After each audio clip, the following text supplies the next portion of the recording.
Hello, Music Multiverse listeners. Welcome to Beyond Your Radio. Welcome back to Panelists Favorites Show. Uh, what the hell happened? We're not talking about a gradual decline. This is just a what the moment. All right, where you went out of your way to get excited. Maybe the single was good. It was on radio or you had heard it or you downloaded it and you're like, oh my God.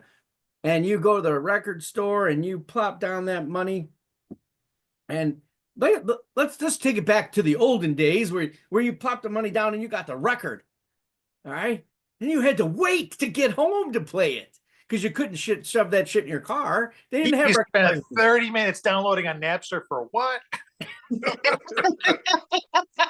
Or that. Yeah, I'm so disappointed. I'm so disappointed. All right, so maybe you were lucky enough. Like sometimes with me, you had cassette player, CD player in your car, and you got to, and you're playing like going, what just happened?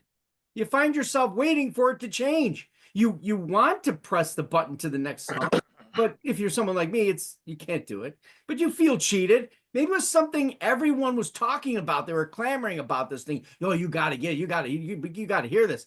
But it didn't come off as described at all. Maybe the single on the radio was kick-ass and the rest of it, like the movies of today, everything's in the preview. And you're like, wow, I could have waited until it was in the dollar bin. Well, that's what I do. Anyway, maybe it was the very next album and what happened? What did you do? You had this ridiculous album, and then what happened? A huge mistake, maybe? Maybe it was a terrible collaboration. Oh God, those are the worst. Oh, wouldn't it be great if these two people got together? Maybe it wouldn't be. Anyway, let's introduce the panel before we go any further on the most disappointing albums of all time. The Hater Show. Yes, that's right. Everybody does it. Now it's all good fun. We don't hate them. Yeah, we do. She was disappointed that we weren't doing this show early, so she wouldn't be up again past her bedtime. Damn, Armitage Hicks Maloney. If I don't have cheese dip when he's in town, he's extremely disappointed. That just is. Jeff Young. All true. Yes. Speak the truth. Thank you guys for doing this. So we'll just get right into it. Damn, what you got? Number 5.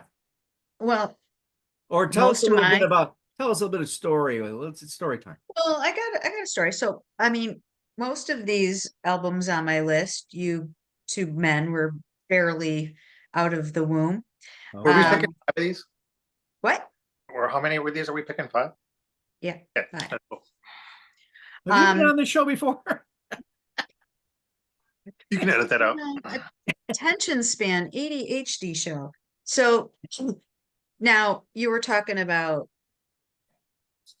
pushing buttons, trying to fast forward all the stuff. Well, all of my choices are on vinyl because none of the other things besides cassettes existed at the time. Oh, that's horrible because then you want to skip it, but you're going to scratch the record. Yeah, so you have to listen to it. Who are those? You ever watch those the radio guys and they can drop it? How do you do I know. that?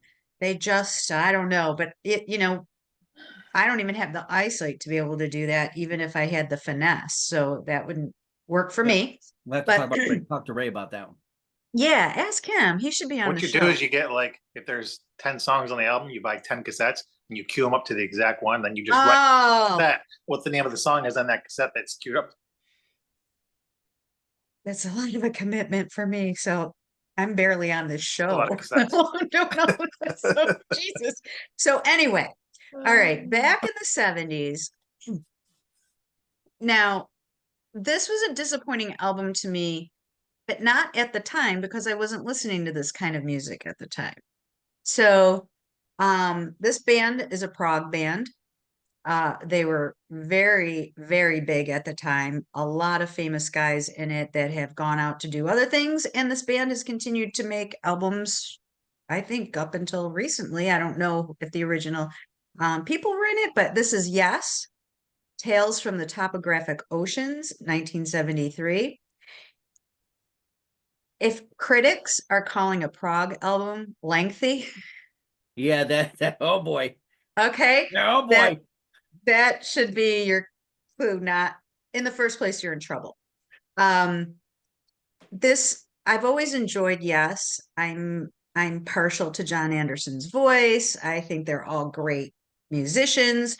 Their first three well, the first three albums that I really knew of, Yes songs, Close to the Edge and Fragile, were just really good albums. It introduced me to prog, really, was Yes. And then this album came out and it was just like a lack of direction. And after thinking about this, I went and I did some re-listening and reading about it, and they decided to do improvisation during the recording sessions.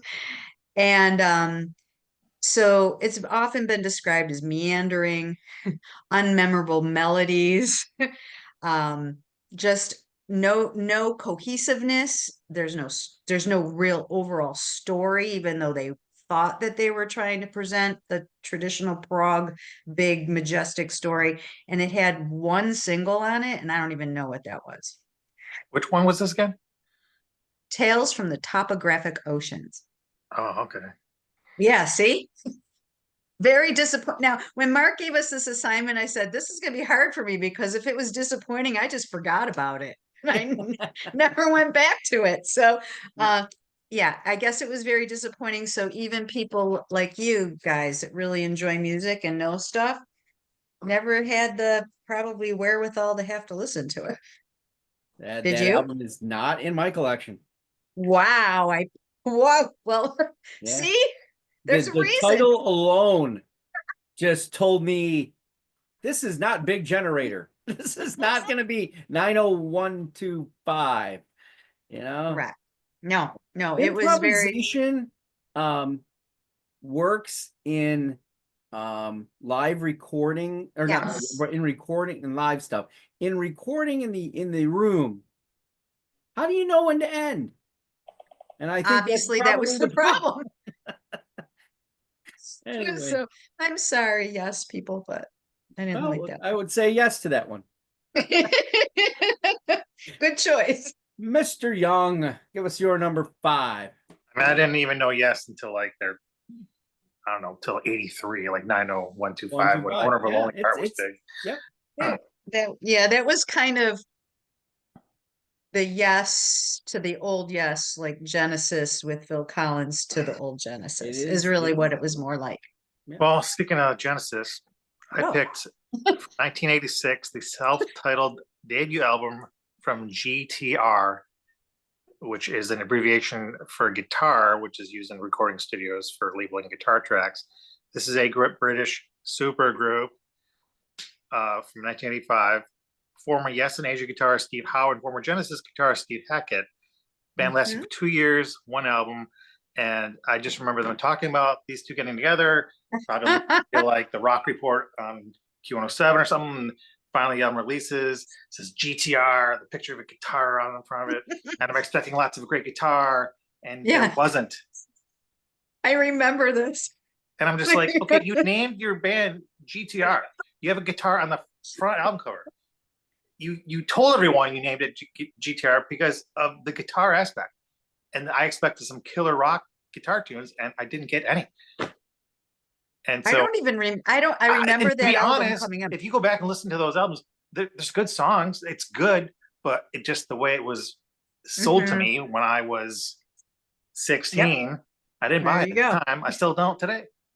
But I don't mind the stuff. It just wasn't what I wanted. It wasn't what I expected. So I was just disappointed. Was it GTR with an exclamation point? I just know it as GTR. I don't know if because that would have been the tell from there was no exclamation point, which means guitar. Maybe just guitar, just AOR. Actually, prog-ish. The project was criticized later by Steve Howe. He didn't criticize any of the band members. He just said he didn't. I guess maybe he was just disappointed too. Yeah, well, you got to wonder, how does that happen? I gotcha. Steve Hackett, great guitar player, and truly, really the better guitar player in Genesis. Mhm. If he'd have stayed with the band, I think That's the thing too. Two good names, you would have expected a lot. you know? Yes, of course. yeah, Metallica Lulu. All right. Read and Metallica. I'm not mentioning that album because I've already mentioned it many times on this show. So, I have 9, and they all. I'm sorry, are you new to the show? Yeah, I am. I gotta They pee. all get under my skin in some sort of way because of the disappointing factor.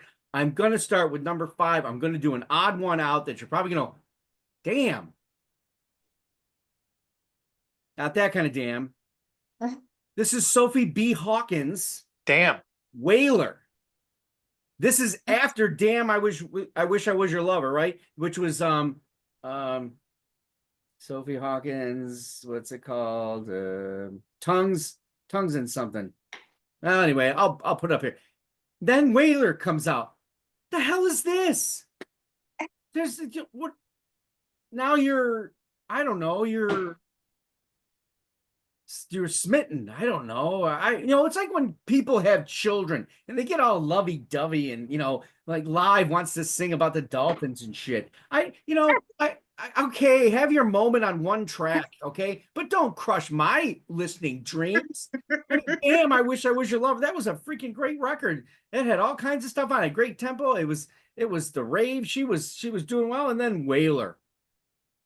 You're not PJ Harvey. You're not, I don't know what you were trying to be. It's like the record company just let her do what she wanted to do. Maybe somebody should have said, listen, you're getting kind of whiny here. And I was so excited to get that record. I thought it was going to be on like Donkey Kong. And instead I got a meandering kind of feeling and then tapered off. And then there was Timber and that Timber. What year was this from? Was it from the dollar bin? No, these I bought for reals. I actually have all her albums. I kept hoping it was going to come back again. Never did. Actually, sounds like a Columbia House, with where you save your stamps and buy so them. tongues and tails, right? Okay. Tongues and tails. Uh-huh. Remember that? Yeah. Yeah. Okay. And here it is. It's worth at least $15 in your insurance policy. Whaler. Oh, all right. Okay. So we shouldn't listen to it. Didn't know which way was up. I couldn't name a song on here. Couldn't. And then Timber. I wasn't making this shit up. Timber. Oh. Okay. And then Lost in the Wilderness. Oh. Oh yeah. She needed a shirt too. Somebody should have told her. Anyway, she's got a great voice and like, oh man. All right. That's my number 5. Back to you, Deb. All right. Another one of these bands that started out, well, they pretty much have always been a prog band. But I always thought they were a little bit more subdued and psychedelic than some of the ELPs of the world. But I really loved some of their early albums, and I even like the one that Mark doesn't like from '82. But that was really the last album I liked. This is Pink Floyd, and it's The Final Cut in '83. Came out after The Wall. And The Wall was already getting to where they were being more preachy, socially, anti-establishment and all that. But this was even more so. There was a lot of songs that were just I couldn't resonate with. I don't live in that world, doesn't, and when in '83 was I socially and politically conscious of anything? No. What I found wrong with this album, though, it was mostly Roger Waters. I guess he wrote almost all of the songs.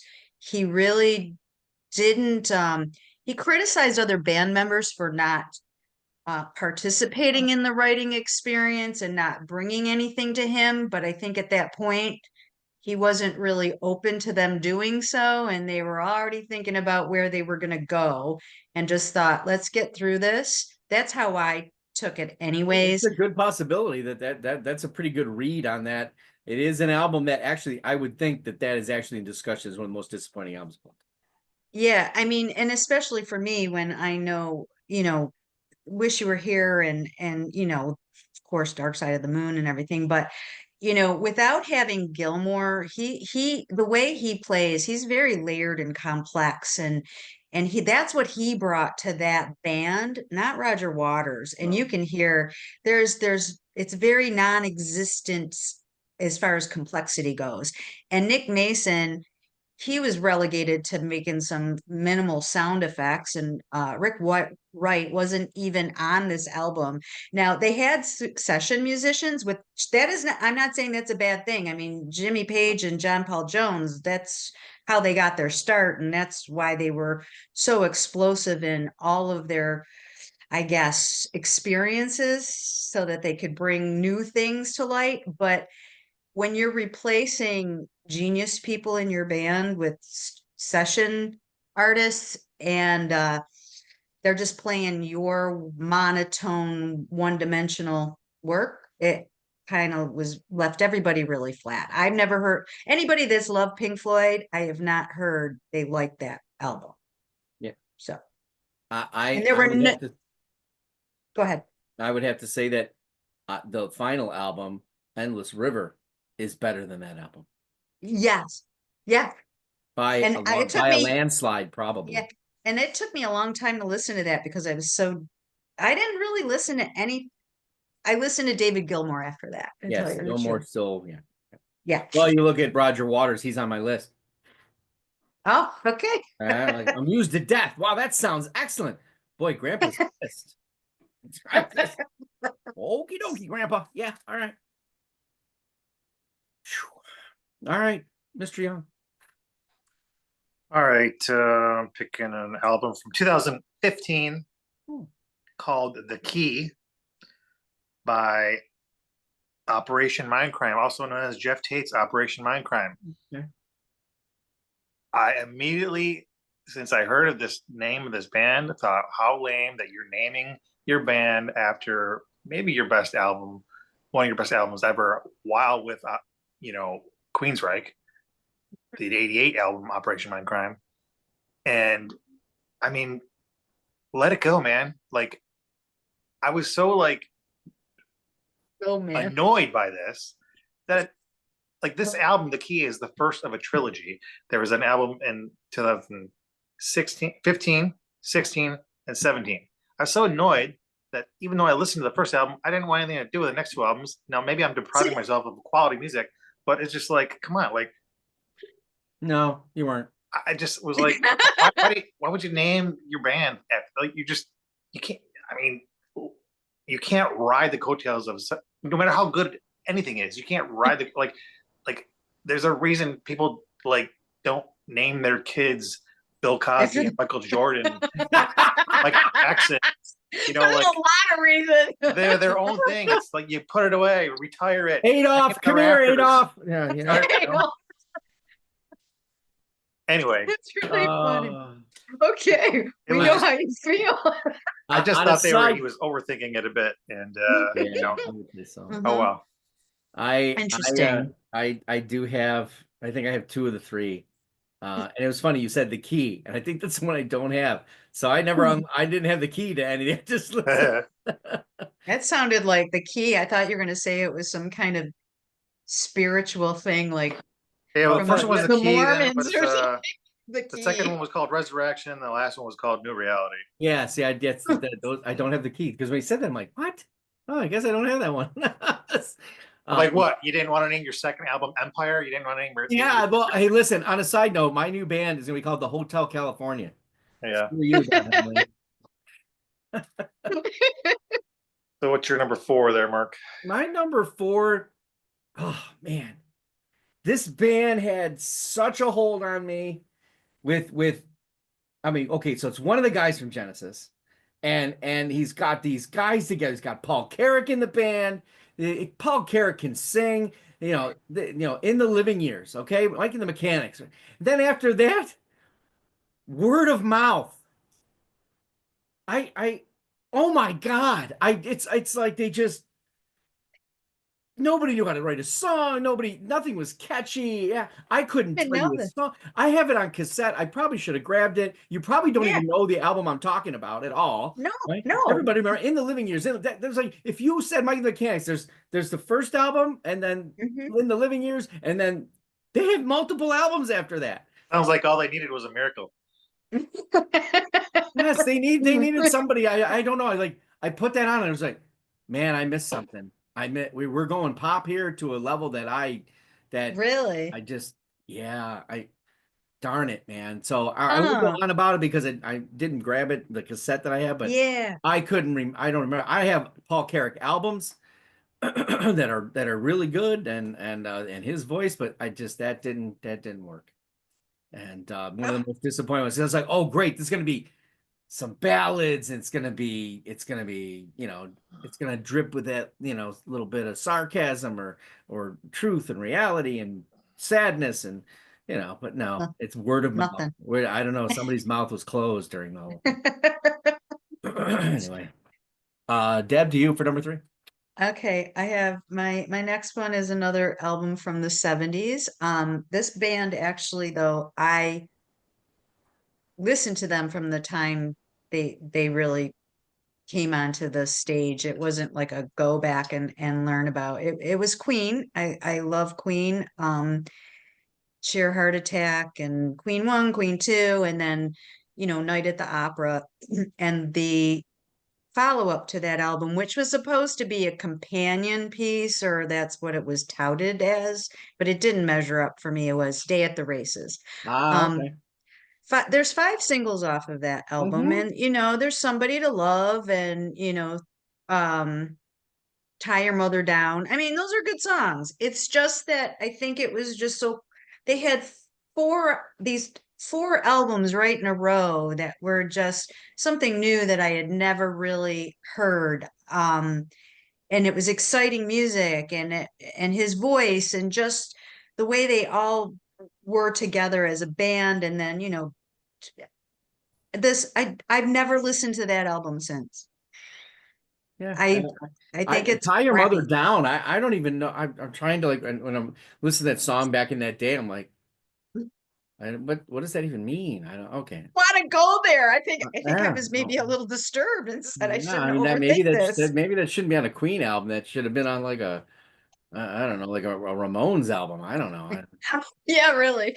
But I loved that band, and then when that came out, it's not that it's horrible. I mean, there's a lot of people that love that album. I don't. Okay. So this is a contrarian type of opinion, so to speak. I guess it is. Okay. All right. I guess it is. Maybe I'm just undereducated On or that don't note, since it's appreciate. Queen, so it's Queen, I'll give you a sideline of one that I have in the back of mine is Mhm. I was so disappointed in the last Muse album because it sounds like Queen. Really? It's Queen. It's not Muse. It's Queen. And I Yeah, I don't know That's have to you. weird. that Why would album. they do that? Yeah, I don't know. Did you listen to it, Jeff? Yeah, I mean, doesn't change my view of the band. I just don't really care to listen to that album when all the others are No, I in just it's like, existence. why did you do that? We already know where your lineage Yeah, is that's what from. I was gonna say. We already know who you are Do and a and cover what you're album if good you at. want, Yeah. but don't waste your Hmm. songwriting on Hmm. something and make it Queen. Hmm. I love that band. Interesting. Interesting. Yeah, yeah. Mr. Young, number 3.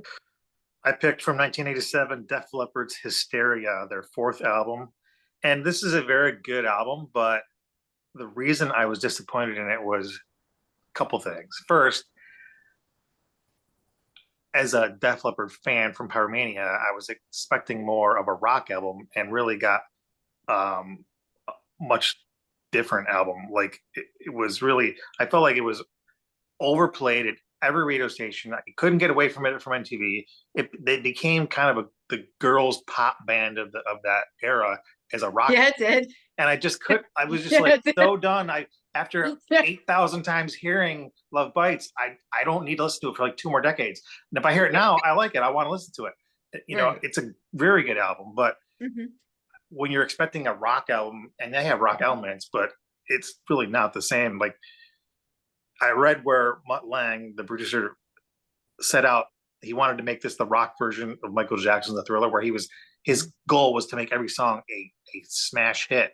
Well, okay, maybe you did that in some sense. There's a lot of hits on there, but you know, when you're expecting Power Mania, a rock album, and you get Hysteria, both different albums, both very good. Not what one would expect out of the other.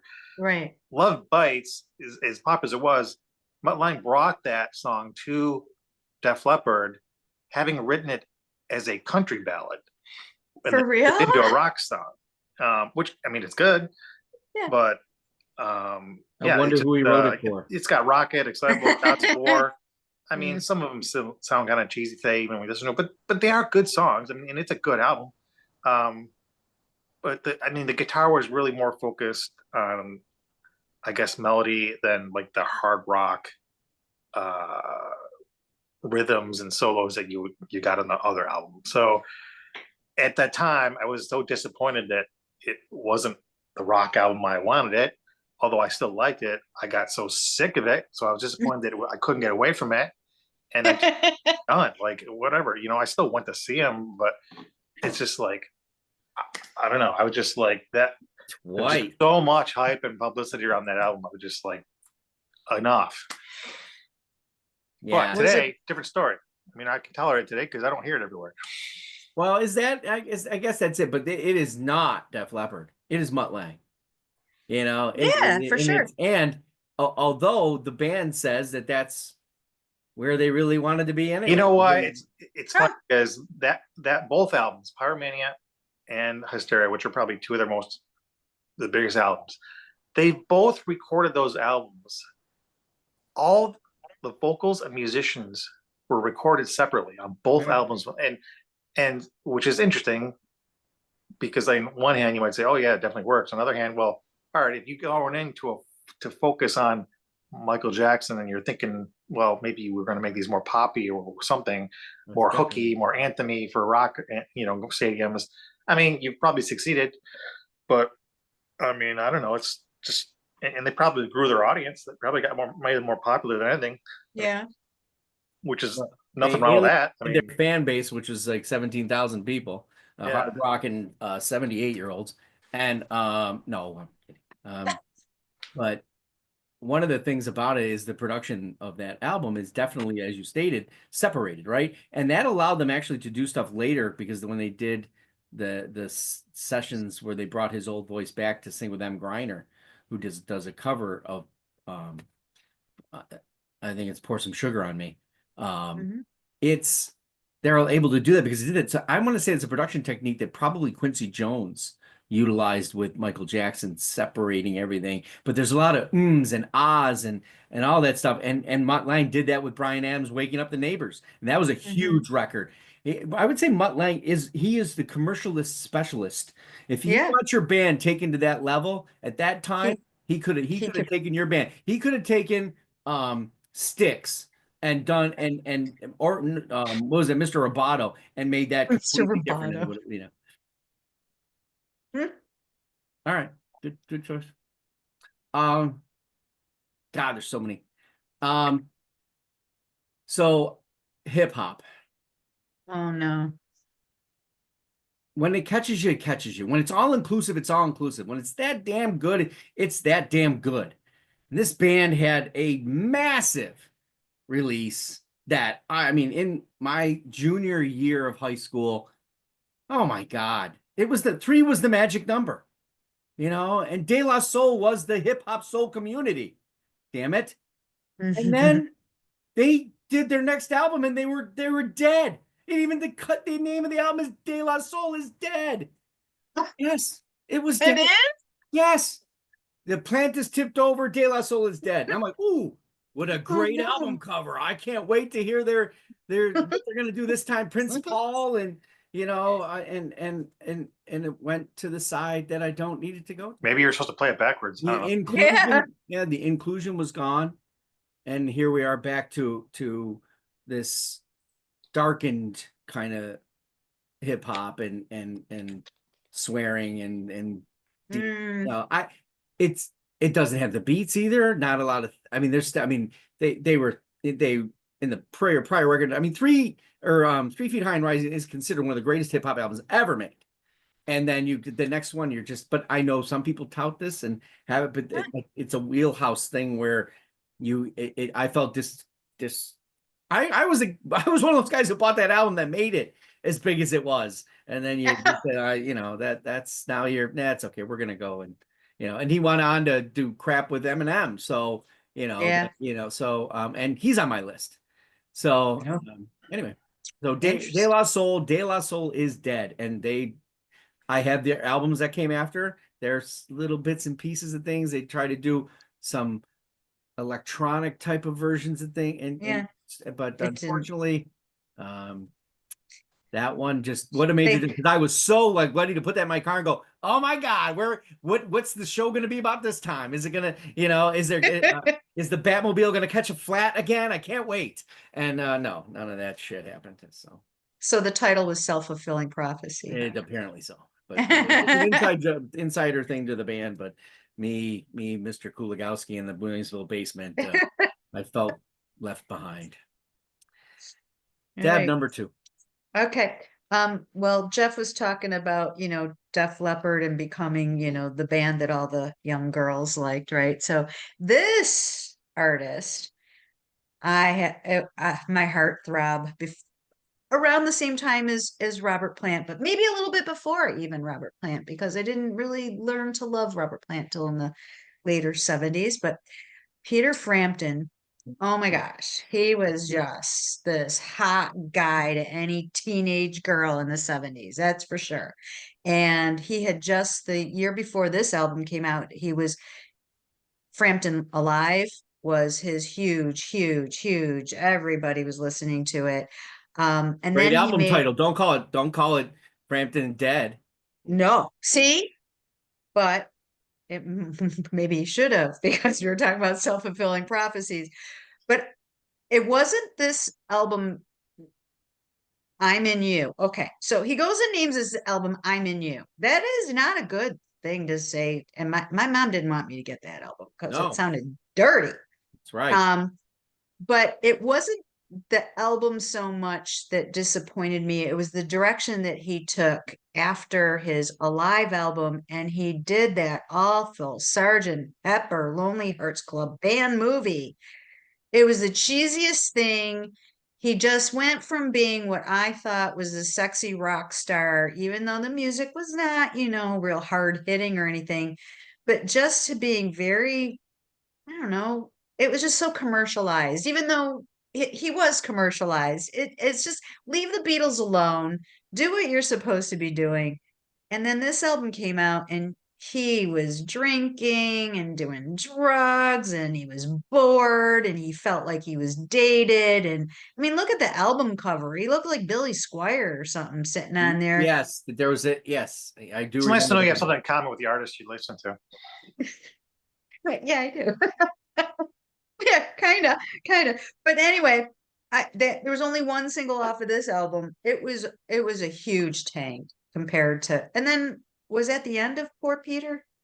Did he shave his curls off? Well, it was for me. See, I told you. Well, Peter Frampton did. Album I don't think he came alive again, but he did other albums, and they're okay, he's got considered it.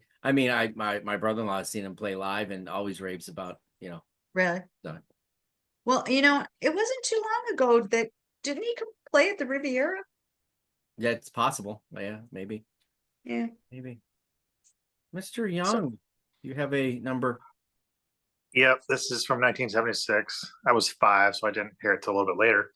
But Technical Ecstasy from Black Sabbath. So their 7th album, and so when I finally learned who Black Sabbath was and decided I better listen to everything Black Sabbath ever put out, I'd do my paper out, go collect my money, take that money to Cabbage's at the Lockport Mall, go to the record store and buy whatever Black Sabbath album I didn't have at the time.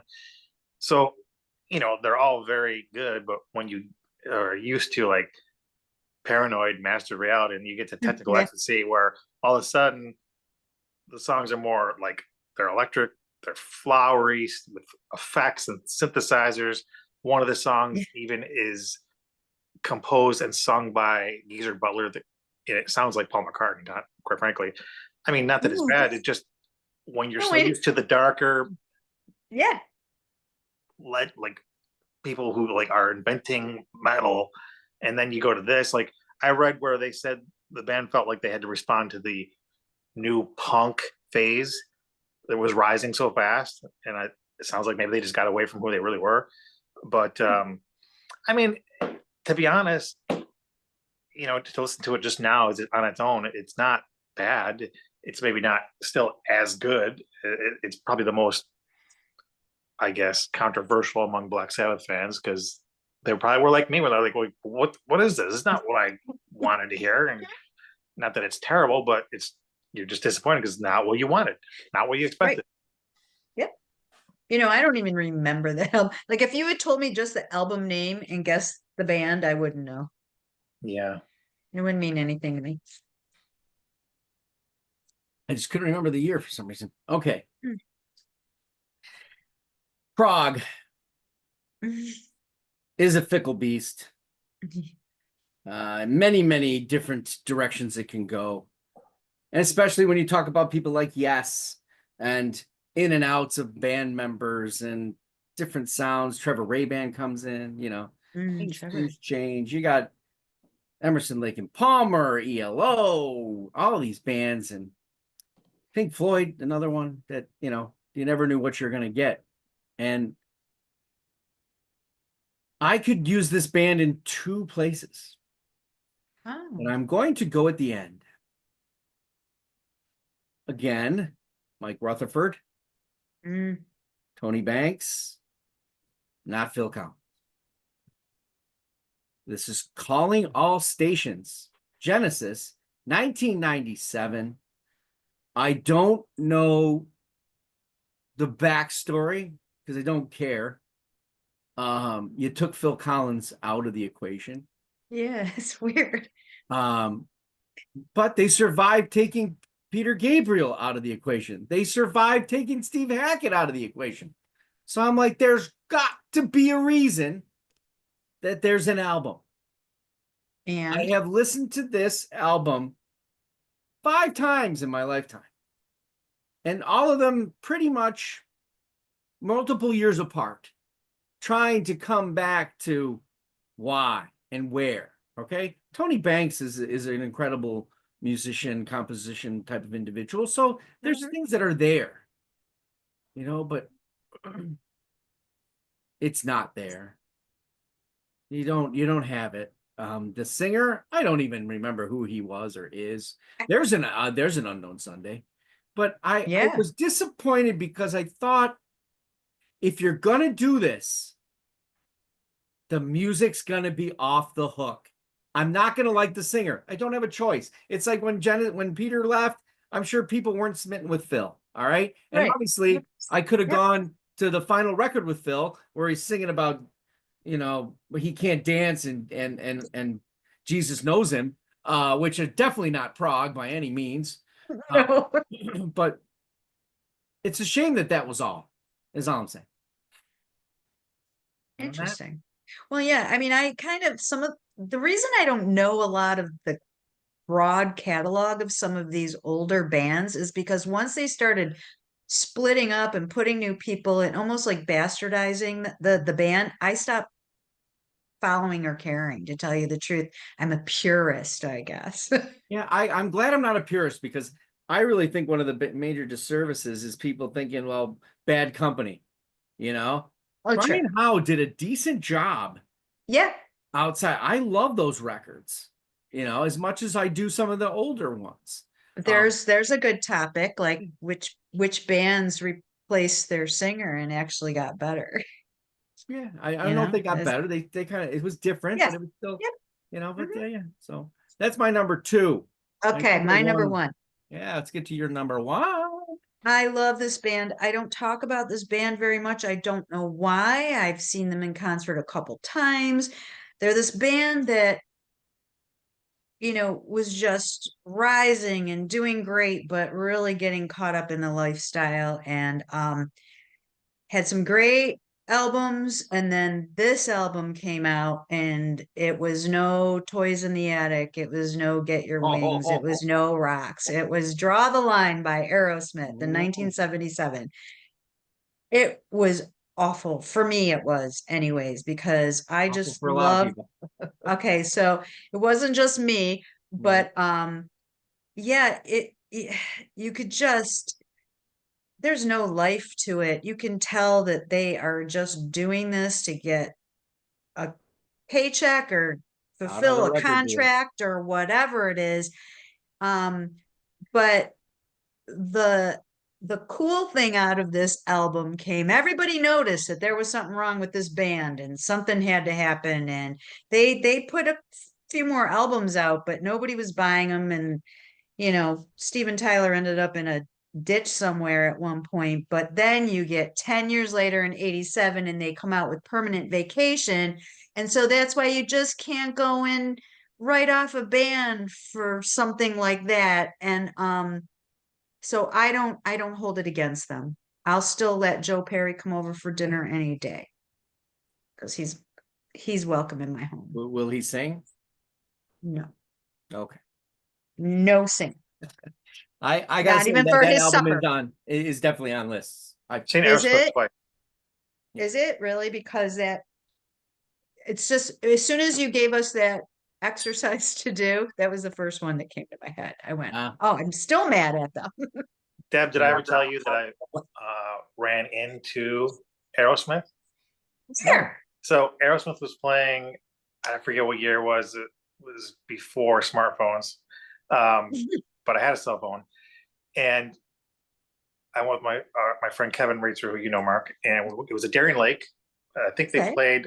They might have played. I'm not sure they played, but anyway, they played. They were the headliner. And at the one of those little truck stops on the way back, like in Pembroke on the way back, I'm Yeah, there yeah. just so Steven Flying Tyler, J. Steven Tyler, the bus pulls in. Steven Tyler walks into the store with like a publicist and some security guard. He's wearing like what looked like a baby onesie. It's all tie-dyed purple, and but Steven Tyler's the type of person once he's like a cartoon character. You can't miss him. Like he's Exactly. Exactly. and he looked like he was pretty high at the time, but he performed great on the show. And at the time, my friend was kidding me because for the longest time I was telling him, I'm due to get a new cell phone, and I didn't get one. He's like, if you would have just gone on time to get your cell phone, you'd have had a phone with a camera. You could have taken a picture with you and Steven Tyler, because they were letting people take pictures of him, but he wasn't signing anything. Yeah. But anyway, that's my Steven That's Tyler. awesome. I like that story. Oh man, that's closer to any. Oh wait a minute, I sat on Ted Nugent's lap, so I was pretty Right. close. Yeah, Okay. yeah, you got closer. I'd like to say you're exclusive company, but I'm not so sure about that.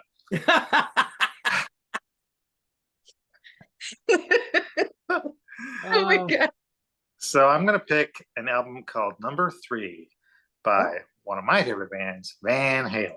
Oh. So the reason, this is the one with Gary Cherone, the singer from Extreme. And I feel like a stupid publicity stunt predisposed me to never liking this album, because Van Halen reunited briefly with David Lee Roth in 1996. They had just 2 singles come out. It wasn't like an album, but they came out with it was like a best of, and they added 2 new songs with David Lee Roth singing. There were new songs. One was Can't Get This Stuff No More, and the big one that reached number 1 on Billboard was Me Wise Magic, which honestly is not the greatest song, but I'm just so happy to hear David Lee Roth sing with Van Halen again, because he could at the time still sing. And then that time, 96, MTV Music Awards, Eddie comes out, he's walking with David Lee Roth. You're like, oh, great, they're going to be back together. He's going to be on the next album. And then they wound up, Gary Cherone admitted in 2012 that was really just a publicity stunt, because they had selected him like almost a whole year before that even happened for the album. And they just were trying to sell another greatest hits album. And so I'm just like, you're expecting David Lee Roth, you get Gary Cherone, who, nothing wrong with Gary Cherone. I mean, he's good, but when you're expecting David Roth, you get Extreme, it's just a colossal disappointment. It should have been good, and it wasn't. Jeff. And on top of that, one of the songs is a long piano ballad with Eddie Van Halen trying to sing, and he cannot sing. All of his talent was put into his fingers playing guitar. All of it. He probably can't. He probably can barely walk and talk. It's all his talent is just playing guitar. No, I'm just kidding. But it was bad. So anyway, it's probably the least listened to song by any Van Halen fan.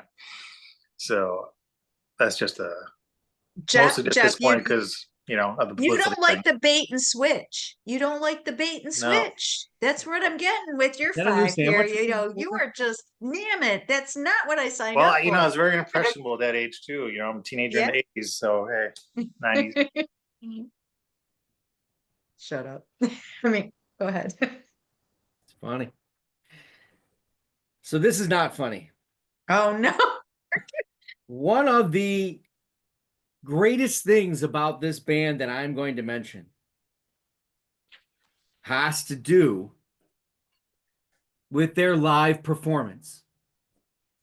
Their live performance is legendary. And anybody who has seen them will attest, and they will generally follow them to the ends of the earth, even though the rest of the earth doesn't really follow them. So when they come out and they say they're going to put out a live record, I am like, holy shit. This is going to show the rest of the world how a live album should be. It's going to introduce people to them. Okay. It's going to make it big. Yeah. That's for sure hoping. Between Us, the Tragically Hip. I knew you were going to say this. The shittiest recording the Tragically Hip have probably ever done. And it's at least a decade plus from Road Apples. Right. Which they did finally letting those out, those live records out. You can't hear the soliloquies. You can't hear those moments. The banter with the crowd is covered. The song choices are not fulfilling to the catalog. Where was it recorded? I don't even remember. I don't know if it was in my backyard in snippets of different places along that tour. But again, this was the tour that had something else happen. Which I've talked about probably in some cases, but I love Gord Downie. Gord Downie will always be a member of my musical family. Yes. But when Gord took it upon himself one day to stare at himself looking at himself on stage and said, "I'm a clown. My kids are going to think I'm a clown." And then he picked up the guitar and that changed everything. Yeah, I learned that on that documentary. Yeah. And that is where that live album is. Got it. Because Ahead by a Century is on it. And I don't get me wrong, it is the big, I don't mind it. I like the song, but for me, that was where all of a sudden Gord was not part of the craziness that used to be. And he still did certain things and other changed song, and he would go on rants about things, but just never that clown. I love that clown. Right. All right. Everybody loved that clown. Everybody loved that members clown. love that clown. And several 100 million Canadians. No, I don't know if there's 100 million. Damn kids. And they don't have that many people in their country. 9. But that album is the most disappointing album of all time for me. I bought that and I thought, holy shit, it's on. It's on. Now, don't get me wrong, the Day for Night and their performance on Saturday Night Live, they could have done differently. They could have tried that stuff on stage at that moment and done that. I don't know why they didn't, but the songs were great. I wouldn't have chosen Nautical Disaster. I would have chosen something of the more, because that album was meant to be that thing that broke them in the US, and it did not do that because it didn't reach the way they thought. But not that it matters to them or to anybody. They're still one of the greatest bands in my memory and will always be. But that album just, man, and It's a live album, right? There's only Mhm. one CD. Come on. Really? Come on. Mm. You can't even do a live album unless it's a double these days. Yeah, really. No, Because and they that just played. means I paid too much for my ticket. I I mean, was most at that concerts show. There are were not songs that missing. long. Yeah, Well, 90 minutes at most, some of them. yeah. that's yeah, everybody just like, your hamburger's getting smaller and you pay more. You get an hour and 6 and I'm on a disc. Yeah. Anyway, if anybody wanted any honorable mentions, I would hate to shun you if you had one. No, I don't have any. I don't really have any. All right. I feel like No, most of the it's things I fine. was disappointed in, I just blocked out of my mind. That's what I told Mark. I go, I forgot about it. They're dead to me, so I That's will. it. That's that other band. Yeah, yeah, yeah. I will say that there were a lot of bands that I went down and I said, geez, it got worse over time. There was no cataclysmic album that made me go, Jesus, right? What have you done? It was a gradual decline for that one that has the how cold it is outside and they play something. Uh but I will say I'll give you one that struck me. Brilliant debut, very different yodeling voice, and that's Jewel. Mm-hmm. And then she comes out with Spirit. I know my wife's favorite song is on there, but I was like, really? What is this? This poetry kind of thing? Yeah. It sold Yeah, that's what, shitloads of copies. of course it did. But man, that was a major disappointment for me. And we're probably going to go down this road, right? The Sting Road is going to be one of the shows. Okay. It's gotta be. Sting has made some moments where but he's Sting. He can do whatever the hell he wants. Yeah, it's true. Songs from the Loot. Yeah, why not? Oh yeah, the songs from the Loot. Oh my God. No songs from the Loot, okay? Unless Bach is with you. All right, I don't give a shit. I'm sorry. That was like, I'm like, maybe it's gonna be really like he's gonna include the Lute in jazz. Nope. We're gonna play it straight up. Straight up. I'm pretty sure they put somebody's head in a guillotine and during it, and they said, "Fuck this album." I just So funny. that's not my one. Sacred Love. Oh. And beat tracks and what wait a second. You can conjugate your name, you can complain. Yeah. Yeah, I can't wait to do that catalog review show because he's a master. He is a genius. All right. And if you get a chance, check out Andy Edwards does Is He a Genius or a Twat? And it is hilarious. And I'll go to it because it's really well done. That's a great show. I wish I would have come up with that idea. Mm-hmm. Anyway. So send us your most disappointing albums, please, because I live for that shit. I love it. I wanna ingest it. I don't care. I mean, I've got albums here. Mark's 10th honorable mention is the entire Kiss catalog. Yes. Yeah. I tried. No, he was not disappointed. Yes, I already knew what was happening. expected. Although, do I like Revenge? I don't If know. he owns any of them, I assure you he's disappointed in some way. Yeah, I have two of them. I have Revenge and what's I don't the even know one what with the that is. pyramid on it, the Egyptian pyramid.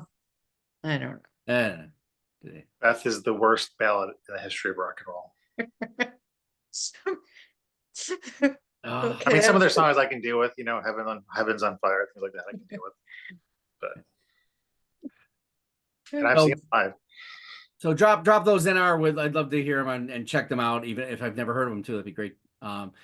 So click the like button if you like what you like. Perhaps by us doing this, we'll eventually get to the magical number, and it's not 3, it's 500. We're on the web at beyondyourradio.com, Facebook, Twitter, Instagram, YouTube, of course. We got articles, videos, podcasts coming in April, all about bands, artists, albums, anything we can get our hands on. Go beyond your radar. Let's join Deb and myself. Episode 10 of Album Review Saturday. Heather Nova is one of those on that The list. Doves. The Doves. The Doves. Jason Bieler. Jason Byler and the Byler. Bueller. Bueller. Bueller. Yeah. That new album is called The Escape. Escapist. Escape. Yes, Escapeology? escapeology. I don't know. Escapist. Jesus, you'd think we'd be Some kind prepared of for this Houdini shit. thing going on. His last record was amazing. I have the same hopes for this one. It should be a barn burner of a show. There's another 3 on the backside too, so it should be good. Thanks for watching. Happy listening. Bye.